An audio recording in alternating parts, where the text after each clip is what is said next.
Hello everyone, আসসালামু আলাইকুম।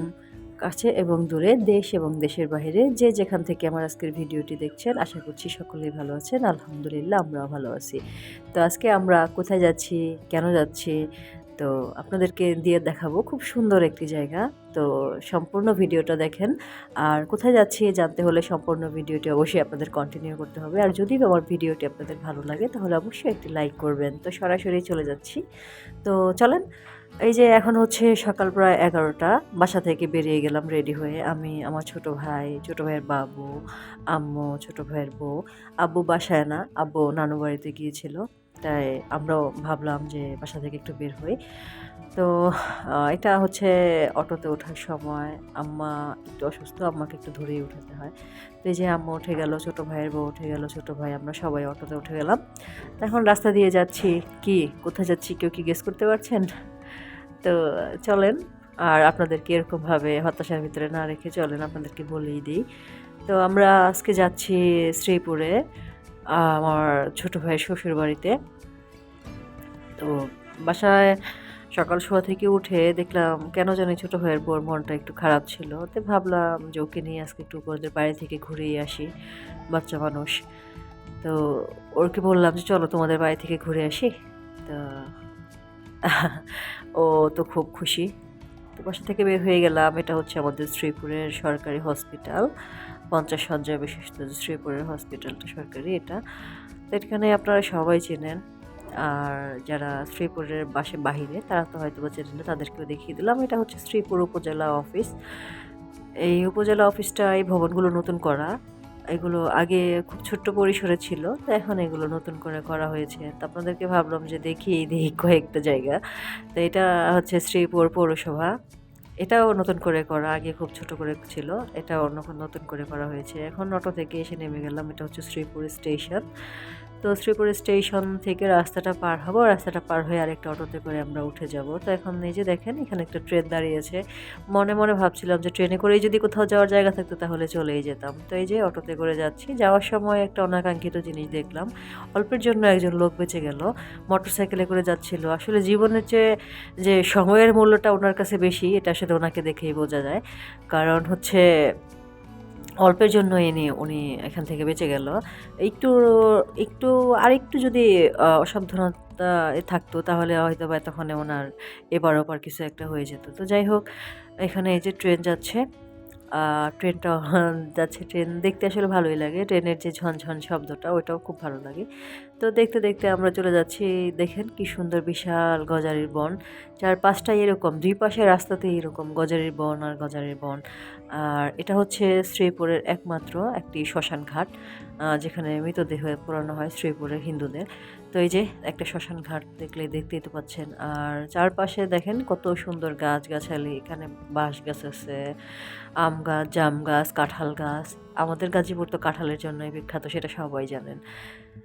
তো ওই যে দেখেন চারপাশের রাস্তার পরিবেশটা কত সুন্দর। দেখে কি সুন্দর মনে হচ্ছে, একবারে শান্ত একটা পরিবেশ। আসলে এখানে আমি ভয়েস দিয়েছি, তো তাই আসলে আপনাদেরকে রিয়েল সাউন্ডটা দেখাতে পারছি না। তো এখানকার যে পরিবেশটা একবারে শান্ত, থমথমে। অটোর জন্য আসলে ওরকমভাবে বোঝা যাচ্ছিল না। তো এই যে দেখতে দেখতে প্রায় আমরা চলে এসেছি। এটা হচ্ছে ছোট ভাইয়ের বউয়ের যে স্কুল, সেই স্কুলে পড়েছে। তো সেটাই বলছিল, আর সে খুব খুশি। নিজের স্কুলটা আসলে সবার কাছেই খুব প্রিয়, তাই না? তো ওই যে দেখতে দেখতে আমরা প্রায় চলে এসেছি। এখন আমরা নেমে যাব। তো অটো থেকে নেমে আমরা ২ থেকে ৩ মিনিট হাঁটলেই আমরা ওদের বাসায় চলে যাব। তো আমার ছোট ভাইয়ের বউটা তো খুব খুশি মনে মনে। সে ভাবছিল যে বাসায় যেয়ে আম্মুকে সারপ্রাইজ দেবে। তো যে অটো থেকে নেমে গেলাম। এই ফাঁকে আমাদের বাবু একটু ঘুমিয়ে নিল। আমাদের বাবু ঘুমিয়ে গিয়েছে। আসলে ও ছোট বাচ্চা, তো ওর এখন ঘুমের সময়ই ছিল। তো আমি কোলে করে নিয়ে ওকে হাঁটছিলাম। আর আমার ছোট ভাইয়ের বউ আম্মু ওরা গল্প করতে করতে যাচ্ছিল। আর তাই দেখেন রাস্তার চারপাশের পরিবেশটা, দুই পাশে ধান ক্ষেত, মাঝখানে রাস্তা। কত সুন্দর একটা পরিবেশ। কি দেখতে ভালো লাগছে না? চোখ জুড়িয়ে যাচ্ছে না দেখতে? আর ধান গাছগুলো তো এখন ছোট। যখন ধান গাছগুলো বড় হয়, ধানগুলো পাকে বা একবার চারপাশ সবুজ থাকে, তখন দেখতে কতটা সুন্দর লাগে ভাবেন তো একবার। তো ঠিক আছে, যদি আবার দেখা যায় ধান গাছগুলো বড় হওয়ার সময় আমি আসি, তাহলে আপনাদেরকে সেই ভিউটাও দেখিয়ে দেব। তখন দেখতে পারবেন যে আসলে পরিবেশটা কীরকম থাকে। এরকম পরিবেশে ঘুরতে কার না ভালো লাগে বলেন তো? যারা ঘুরতে পছন্দ করেন তাদের সবারই আসলে এই পরিবেশটা ঘুরতে খুব ভালো লাগবে। তো যাওয়ার সময় দেখতে দেখতে হঠাৎ ধান ক্ষেতের ভিতরে ছোট ভাই হাত দিয়ে দেখিয়ে দিল একটা জিনিস, তো ভাবলাম আপনাদেরকে একটু দেখিয়ে দিই, একটু কাছে থেকে দেখাই। দেখেন তো চিনতে পারেন কি না, এই জিনিসগুলো কি দেখা যাচ্ছে, ভালো চিনতে পারছেন? কেউ এগুলো ছোট মাছ ভেবে আবার ভুল করবেন না, এগুলো কিন্তু মাছ না, এগুলো হচ্ছে ব্যাঙাচি, মানে হচ্ছে ব্যাঙের বাচ্চা, যেগুলো আমরা বইতে পড়তাম, তাই না? আর এগুলো অনেক সময় আমিও যখন ছোট মাছ ভেবে ভুল করেছি, যখন আসলে ছোট ছিলাম, চিনতাম না। তো এই যে দেখতে দেখতে চলে আসলাম, দেখেন মাঝখান দিয়ে রাস্তা, দুই পাশে ধান ক্ষেত, কি সুন্দর একটা পরিবেশ। নিজের মনটা শান্ত হয়ে যায় এরকম প্রাকৃতিক পরিবেশে হাঁটলে, প্রাকৃতিক পরিবেশে দেখলে, চারপাশে পাখির কলতান কত সুন্দর লাগে। তো দেখতে দেখতে আমরা প্রায় চলেই এসেছি, এখন আমরা বাড়িতে ঢুকবো। আর বাবুর নানু টমেটো উঠাচ্ছিল তাদের টমেটো ক্ষেত থেকে। বাবুর নানু তো দেখে আমাদেরকে পুরাই অবাক হয়ে গেছে, কি বলবো। তো যাই হোক, আমাদেরকে দেখে আন্টি তো খুব তাড়াহুড়া লাগাই দিছে। উনি ভাবলো যে আমরা না বলে চলে আসছি, কোনটা রেখে কী করবে খুব অল্প সময়ের ভিতরে। তো উনি তাড়াহুড়ো করে যেয়ে আমাদের জন্য সকালে নাস্তা বানালো। তো কী নাস্তা খেলাম সেটাও আপনাদের সঙ্গে একটু দেখিয়ে দিই। দেখেন এখানে গরম গরম ফুলকো চিতই পিঠা। চিতই পিঠা কার ভালো লাগে বলেন? আর এখানে ছিল মাংস ভুনা, আর সাথে ছিল আন্টির হাতের ঝাল ঝাল স্পেশাল শুটকির ভর্তা। তো আন্টির হাতের এই খাবারগুলো কিন্তু খুবই সুস্বাদু। আন্টি জানে আমি এগুলো খুব পছন্দ করি। তো এই তাড়াহুড়া করে যেয়ে আন্টি এগুলো বানিয়ে দিল। আর এটা হচ্ছে আন্টিদের বড়ই গাছ।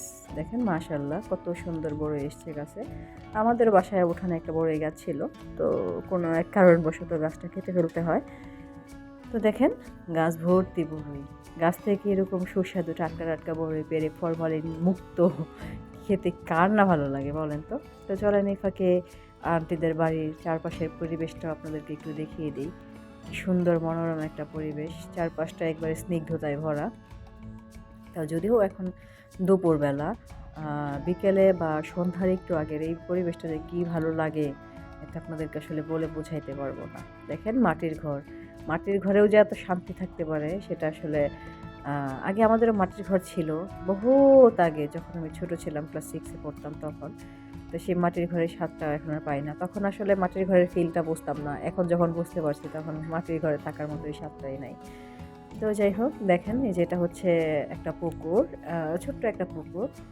এই পুকুরটাতে সবসময় পানি থাকে, আর আন্টিরা সবসময় এই পুকুরে কিছু না কিছু মাছ সবসময় চাষ করে, যখন তখন তাজা মাছ পুকুর থেকে উঠানো যায়। তো আমার ছোট ভাই আসলে ওকে এখান থেকে মাছ উঠিয়ে অনেক সময় খাওয়ায়, বা ছোট ভাই ইচ্ছে করে এখান থেকে মাছ ধরে, মাছ ধরে টাটকা মাছ ধরার মজাই অন্যরকম। তো এখানে তেলাপিয়া আছে, সিলভার কাপ আছে, রুই মাছ আছে, ছোট রুই মাছের পোনা আছে, সরপুঁটি আছে, আরও ছোট মাছ টাছ অনেক কিছুই আছে।